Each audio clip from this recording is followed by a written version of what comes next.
Ang mabuting balita ng Panginoon ayon kay San Lucas. Papuri sa iyo, Panginoon. Noong panahong iyon, dumating ang ina at mga kapatid ni Jesus.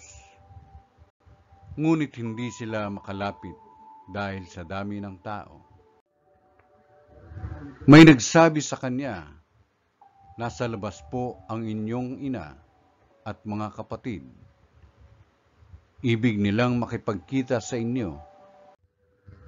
Ngunit sinabi ni Jesus, ang mga nakikinig ng salita ng Diyos at tumutupad nito ang siya kong ina at mga kapatid.